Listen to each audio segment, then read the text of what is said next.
Alors j'ai commencé par lire Green Lantern sans péché. Alors dedans c'est Green Lantern qui fait équipe avec Phantom Strange. Phantom Strange c'est un personnage que je connaissais pas du tout avant d'ailleurs. C'est une sorte de magicien chelou, enfin il a une dégaine de magicien, en tout cas c'est lui. Et oui, comme vous pouvez voir là, on voit Green Arrow aussi. Bon, on le voit pas très longtemps Green Arrow, mais on le voit un peu et il fait partie vite fait du machin. Les dessins ils ressemblent à ça. Et ils sont de Doug Braithwaite. Et le scénario il est de David Hine. Et dedans en fait c'est Green Lantern qui se fait appeler justement par Phantom Stranger. Parce que dans une sorte, on va dire que c'est une sorte d'hôpital en fait où il y a des enfants. Non c'est pas les enfants mais il y a des gens qui font des expériences sur des enfants. Et ça rend les enfants, en fait ils donnent une prime mais importante aux parents pour les dédommager on va dire du fait que ça leur fait perdre leur enfant on va dire. Et au final ils rendent les enfants handicapés mais vraiment limite il y en a qui voient plus, il y en a qui entendent plus. Et là en fait il y en a une qui s'appelle Cora qui s'est renfermée en fait, elle est une bonne ouïe et tout mais elle veut pas parler, elle parle pas. Et elle écrit des dessins, en fait elle écrit compulsivement, elle fait que écrire tout le temps, elle peut rien faire d'autre, elle fait que écrire. Et elle écrit des sortes de hiéroglyphes, des choses que les autres pensent, ceux en fait qui travaillent dans le centre on va dire, ils pensent que ça veut rien dire, que vu qu'elle a pas appris à parler, c'est des trucs qu'elle a inventés, alors qu'au final c'est une langue alien. Et on va découvrir comment elle a appris cette langue. Ils vont aller sur la planète en question et tout, ils vont voir que c'est le gros bordel. Et ils vont essayer justement de faire en sorte que tout s'arrange on va dire. Les dessins collent assez bien avec le truc. Après j'ai bien aimé mais sans plus le début, mais genre ouais le début je me suis fait chier mais comme un rat mort, j'étais là. Oh putain c'est long, hein, c'est chiant, la fin ouais c'était un peu chiant aussi. Le milieu ça va. C'était assez cool le milieu. Surtout quand on voit Green Arrow en fait. Là on voit Cora avec Green Arrow. Et Cora, on sait pas. En fait, du début à la fin, on ne sait pas vraiment si elle est gentille ou méchante. Je vais vous montrer un peu la tête qu'ils ont les enfants. Parce qu'ils leur font subir des expériences, on va dire, la genèse ça s'appelle. Du coup, il ressemble. Je sais pas si on va bien voir. Oh, tu focus, enculé, t'es mort. Allez, baisse-toi là. Putain, on voit pas bien là. Là, on verra mieux, voilà. Ils sont beaux. Voilà. C'est du DC Comics, hein, mais c'était quand c'était encore pas. C'était quand c'était encore publié en France chez Panini, regarde. Du coup, c'est vieux. C'était pas mal, sans plus. Je m'attendais à peut-être un peu mieux, mais ça reste cool.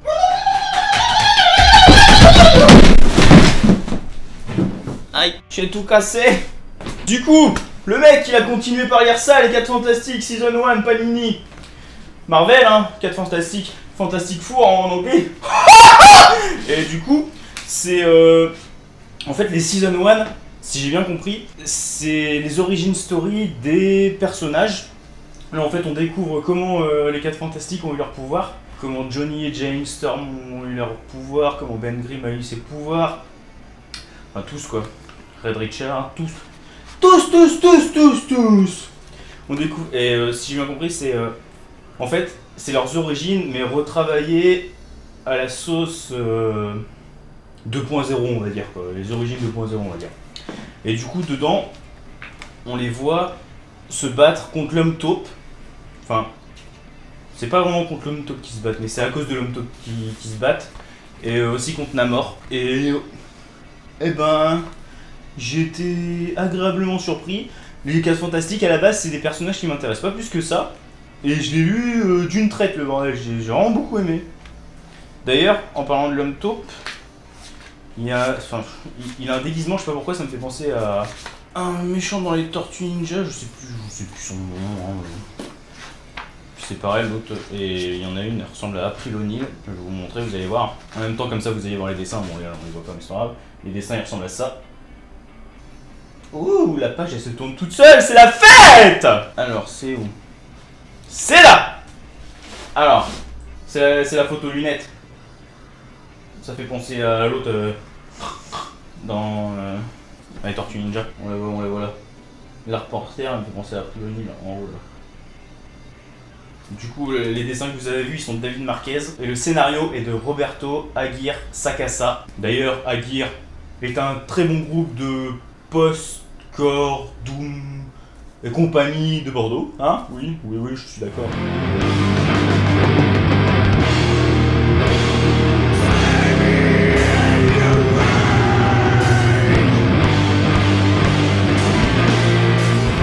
Et du coup, c'est... Enfin...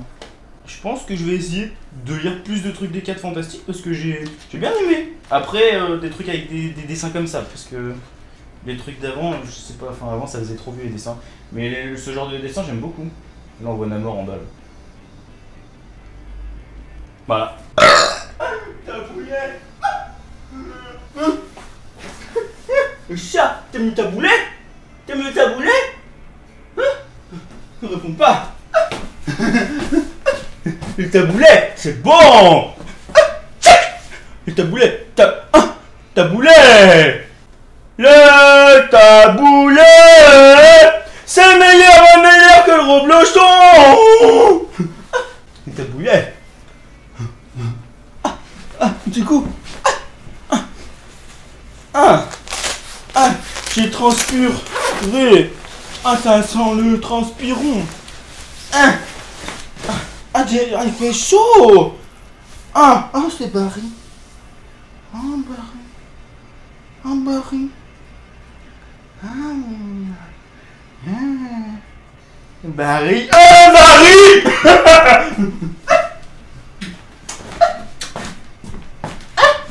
Du coup, qu'est-ce que j'ai lu? J'ai lu Suiciders numéro 2, le dernier tome.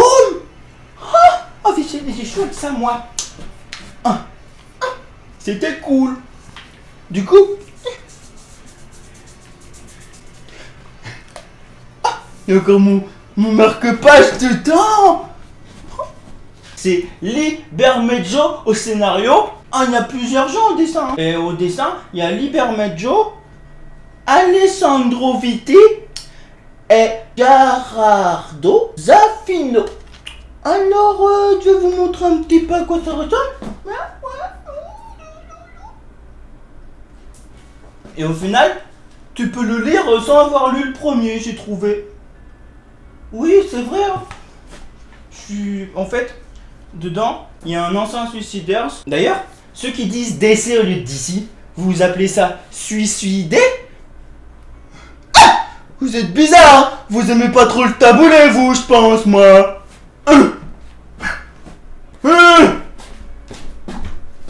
Et du coup, en fait, ça parle d'une famille qui sont... En fait, c'est les Kings of L.A. Ça parle de cette famille, et il y a le fils, en fait, qui est devenu le Kyle, entre guillemets, d'un quartier de Los Angeles.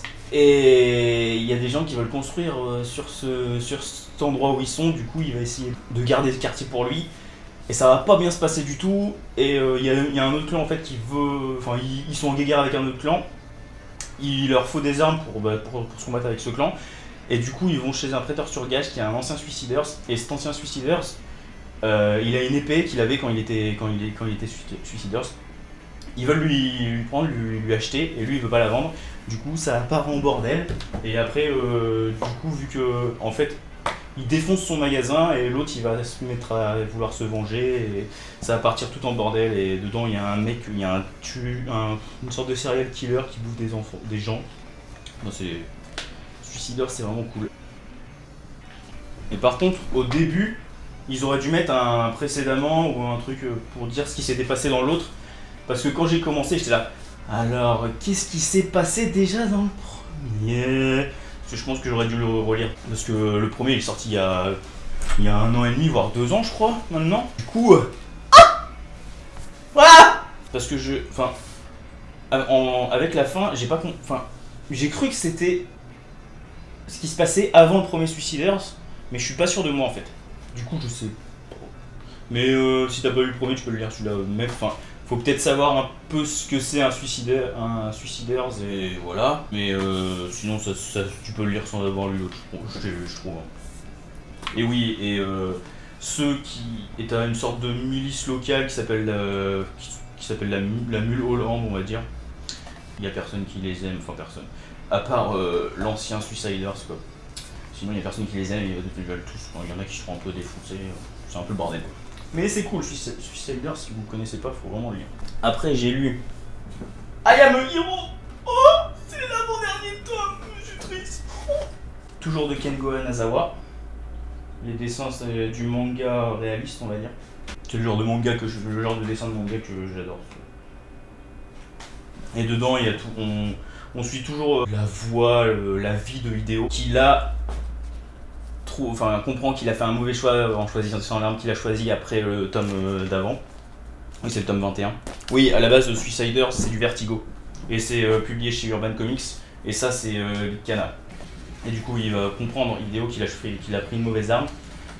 Qu'il a pas pris l'arme qu'il faudrait. Mais, parce qu'il va se faire poursuivre par plein de ZQN. Les ZQN, si vous savez pas vraiment ce que c'est des sortes de zombies, mais qui craignent pas du tout. Enfin, ils craignent pas la douleur et qui. Genre, si tu leur fous une balle dans la gueule, et ben limite, ils vont pas crever quoi. C'est des ZQN, c'est des ZQN, c'est ce que j'allais dire. C'est des zombies, mais en plus what the fuck, plus fou. Il va se faire poursuivre par plein de ZQN. Et il va être un petit peu. Ils sont comme ça, les ZQN, je sais pas si. Et du coup, il va essayer de se sortir de là, on va dire. Ça va être chaud, je pense. Et on suit toujours aussi la bande. Je sais plus comment il s'appelle, mais c'est une bande qui veut s'échapper, fuir avec un hélico qu'il y a dans un immeuble.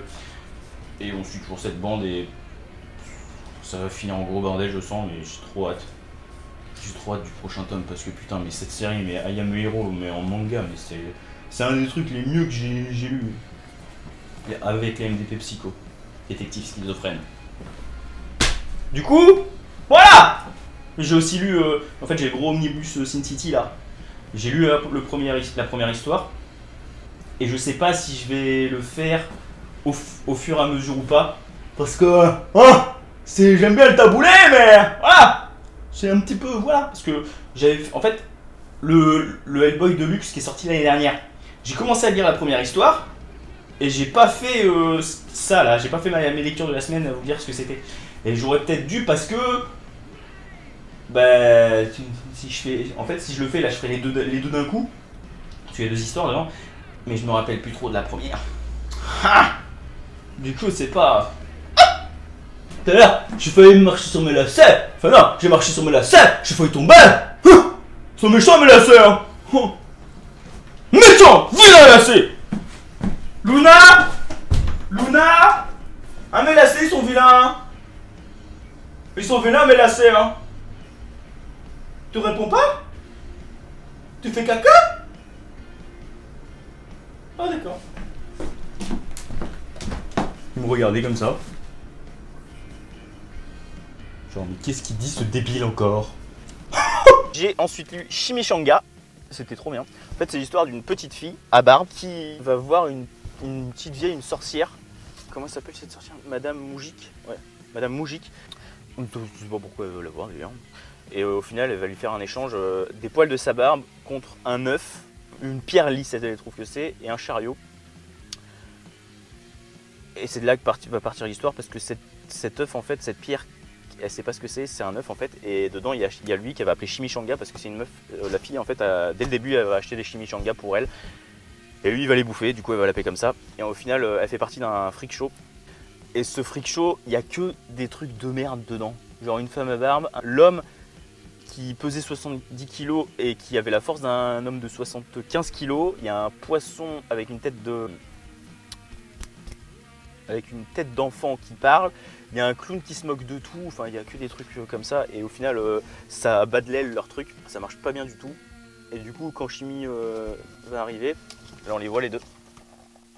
Les dessins ils sont trop bien. C'est de Eric Powell, que ce soit au dessin et à l'histoire. Et c'est trop bien. À la base, il a écrit ça parce qu'il y a une chaîne américaine qui l'a contacté pour créer un dessin animé. Et ça leur a pas plu, c'était trop barré pour eux. Et lui, dans sa tête, il s'est dit mais c'est trop barré, mais what? Pourquoi c'est trop barré le Bob l'éponge avec sa tête d'éponge, c'est pas trop barré ça? Et au final, non. Au final, ouais, c'était trop barré pour eux. Du coup, il en a fait une BD parce que ses enfants, si j'ai bien compris, enfin, j'ai lu ce qu'il y avait à la fin, si j'ai bien compris, ses enfants, à chaque fois, ils s'en battaient les couilles de ce qu'il faisait. Genre, il a fait The Goon aussi, tous les trucs de The Goon qu'il a fait, de Batman, des trucs comme ça, de Hulk. Quand ils voyaient ça, ils s'en battaient les couilles. Quand ils ont vu ça, à chaque fois, ils voulaient en savoir plus. Du coup, il voulait savoir quand c'est que ça allait sortir et tout. Et du coup, vu qu'il pouvait pas en faire un dessin animé comme ça aurait dû être, il en a fait une BD. Et la BD, mais elle est trop bien. Et au final, oui, la vieille sorcière, elle veut les poils de barbe parce que c'est le dernier ingrédient pour créer une potion magique qui lui permettrait de devenir belle, je crois, ou devenir parfaite, un truc comme ça. Et au final, elle a créé un truc contre les flatulences, parce que la meuf, elle fait que péter depuis son plus jeune âge, et du coup, ça, quand elle l'apprend, après, elle a arrêté de péter, et du coup, elle va voir une entreprise de pharmaceutique pour leur vendre son truc, sauf que ça se passe pas bien, et l'entreprise pharmaceutique, c'est des putains de gros enculés. Ils veulent juste, enfin, qui vont quand même vouloir acheter le truc, mais en fait, ouais, on va dire ça comme ça, mais c'est une entreprise pharmaceutique qui pense qu'au fric. Du coup, ils veulent pas guérir les maladies, ils veulent les soigner. Je sais pas si vous comprenez la nuance. Et Chimie, en fait, il va faire partie du freak show. Il va faire recoller, on va dire, leur freak show. Chose que genre le mec qui pesait 70 kg et qui avait la force d'un mec de 75 kg n'apprécie pas du tout, parce que du coup il trouve que eux ils sont plus mis en avant, qu'on n'en a plus rien à foutre d'eux, en même temps c'est un peu de la merde leur truc comme. Et du coup il va tout faire pour que Chimie se fasse dégager du truc. Et enfin bref, je vais pas tout raconter parce que sinon je vais spoiler, c'est pas très long. C'est un one shot, c'est du Dark Horse Book à la base, c'est vraiment cool. Et ça faisait longtemps que je le voulais. En fait, je le voulais depuis que j'ai lu Big Man Plants. C'est du Eric Powell aussi. C'est Tim Wiesch et Eric Powell au scénario, et c'est Eric Powell qui est au dessin. Et là-dedans, en fait, ça raconte l'histoire d'un nain psychopathe et de sa vengeance contre le monde. Mais c'est complètement barré, c'est génial, c'est morbide, c'est gore, c'est... Oh là là, il est génial ce truc. Et attends, voilà, tu vois le nain à poil en train de défoncer un mec. Il y a un passage qui est tellement beau dedans, faut que je le retrouve. Regarde-moi ça comme c'est beau. J'ai ensuite lu le tome 3 de Super Caca qui vient juste de sortir. J'ai eu du mal à me rentrer dedans. C'est toujours Stan Silas au dessin et David Mourier au scénario. Et tu sens bien que David Mourier, c'est un fan de... c'est un fan de Dragon Ball. Déjà, là, dès le début, c'est bien parce qu'ils font un résumé, mais en mode c'est Super Caca et je sais plus comment ça s'appelle, la boule, et Georges, qui ont une chaîne YouTube pour raconter ce qui s'était passé avant. Du coup, les dessins, je vais vous montrer à quoi ça ressemble. Bon, en même temps, je vais vous montrer le truc qui m'a fait dire que ah ouais, c'est vraiment un fan de Dragon Ball quoi. Dedans, déjà, on découvre Lucas, parce que Lucas c'est le personnage principal. Lucas, c'est lui. On découvre un truc sur lui et tu te dis ah ouais, ok. On découvre des pouvoirs à Super Caca aussi. Voilà. Ça ressemble beaucoup à Boo, non? Et il s'appelle Supercell. C'est le caca, c'est le rêve de Lucas. Des références à Pokémon, à Dragon Ball. Et c'est juste génial. La fin. Le début, j'ai eu du mal à m'y mettre. Et à partir du quart, j'ai lu ça d'une traite parce que c'est trop bien. Et à la fin de Super Caca, il y a des bonus où c'est les derrière de la bande dessinée où ils nous racontent des trucs marrants justement sur ce qu'ils ont... Enfin, je sais pas si c'est des trucs qui se sont vraiment passés, mais c'est des trucs marrants, c'est David Mourier qui est au dessin. Et c'est des trucs marrants qui sont arrivés à eux, quoi, aux deux, quand ils étaient en train de se concerter. Mais Super Caca, si vous aimez l'humour débile, c'est complètement... C'est la suite directe au tome 2. Et ce que j'ai pas aimé dedans, il y a trop de langage de jeunes, je trouve. Genre, faudrait que je retrouve ce qu'ils disent, mais... Avant, j'avais pas l'impression qu'il y en avait. C'était autant comme ça, mais là, je sais pas, ça faisait bizarre, je trouve. Il y a toujours Papa Noël. Ils appellent tout le monde, mais vraiment tout le monde là. Même les adultes, ils l'appellent Papa Noël. Et lui, il pète un câble. Il fait, mais je suis pas le Papa Noël. C'est trop bien. C'est n'importe quoi. Ouais, quand tu lis ça, tu te marres du début à la fin parce que c'est tellement mais complètement débile. Putain. Cette réplique, elle est parfaite. La vengeance est un plat à se partager, un peu comme des nuggets. C'est beau. 2,000 years later. Voilà. Il faut s'activer là, sinon on va se faire ambiancer sévère. On va se faire ambiancer. D'accord. Il y a plein de trucs comme ça. Mais sinon Super Caca c'est vraiment à lire, c'est trop bien. Et je l'ai pas dit avant mais Chimichanga c'était du Delcourt aussi. Bah, c'est toujours du Delcourt d'ailleurs. Voilà. On est ensuite passé à la VO avec Deadpool versus Old Man Logan, issue numéro 2. Toujours de Declan Shalvey au scénario et Mike Anderson au dessin. Les dessins que j'aime beaucoup. J'avais un peu de mal au départ, mais au final il colle parfait, enfin il en aime beaucoup. Et c'est toujours Deadpool et Old Man Logan qui cherchent à protéger une fille qui s'appelle Maddie, qui a des pouvoirs que des gens essayent d'enlever en fait, pour utiliser ses pouvoirs pas à bon escient. Et le premier tome, enfin la première issue, j'étais mitigé et là j'ai vraiment bien aimé. Et j'ai après lu le Punisher, comme vous voyez là, qui va endosser l'armure de War Machine. Là c'est Matthew Rosenberg au scénario et c'est Guyu Villanova au dessin. Des dessins qui sont assez sympas, ça fait bien sombre, bien dark. Il va se faire appeler par... comment il s'appelle lui déjà? Je sais pas pourquoi j'avais oublié son nom. Il va se faire appeler par Nick Fury pour récupérer justement l'armure de War Machine parce que le Shield s'est fait dissoudre et tous ces petits objets, tous ces petits gadgets qu'il a fait créer quand le Shield existait, ils se sont fait répartir un peu partout dans le monde et cette armure elle a été... C'est la Air Force qui l'a récupérée et ça lui plaît pas. Du coup, il veut que le Punisher la récupère et lui redonne. Parce que ça, il va pas vouloir faire, je crois. C'est le numéro 218, ça reprend l'ancienne numérotation. Et à voir. Cela pour l'instant, c'était un peu que du blabla par le début où t'avais Frank qui défonçait des gens. Mais sinon, c'était un peu beaucoup de blabla, c'était bien. Mais à voir la suite quand même. Bon, du coup, je vais le faire. C'est le gros pavé Sin City, l'omnibus. J'ai lu la première histoire. Il y en a 7 en tout, si je crois bien. Elle s'appelle The Hard Goodbye, celle que j'ai lue. Je l'ai lue d'une traite, enfin c'était trop bien. C'est de Frank Miller, les dessins et le scénario. J'ai essayé de vous montrer un peu. Ouais, les dessins ressemblent à peu près à ça. C'est du noir et blanc. Je crois que dans les proches, dans ceux plus tard, il y a un peu de couleur. Enfin, vite fait. Hein. Comme dans le film là. Et ça reprend certains personnages du film. Déjà Marv, le personnage principal. En fait, l'histoire, le mec, il se retrouve un soir dans le pieu avec une meuf qui s'appelle Goldie. Et à son réveil, enfin, ils font des choses la nuit, des trucs un peu olé olé, normal quoi. Enfin, lui, c'est un mec balafré et tout, personne veut de lui à la base normalement. Et quand il se réveille, il découvre qu'elle est morte. Elle est morte durant son réveil. Et pendant tout le run, il va essayer de chercher pourquoi elle est morte, il va comprendre qui elle était vraiment, et il va essayer de la venger. C'est la première pour l'instant que j'ai lu. Mais ouais, c'est un bon gros pavé. Hein. Bon, et c'est fini pour cette semaine. Je sais pas si la semaine prochaine et la semaine d'après, il y aura des lectures de la semaine, parce que je suis pas chez moi. Je vais partir travailler à Saint-Denis, donc si vous voulez venir me voir, vous pouvez. Sur ce, c'est à la mode chose. Hein. Et oublie pas le pouce bleu si t'es content. Abonne-toi si c'est pas déjà fait. C'est gratuit, c'est gentil, comme ça tu pourras voir toutes les vidéos quand elles sortiront. Oh, c'est trop la fête. Voilà quoi. Allez, bisous.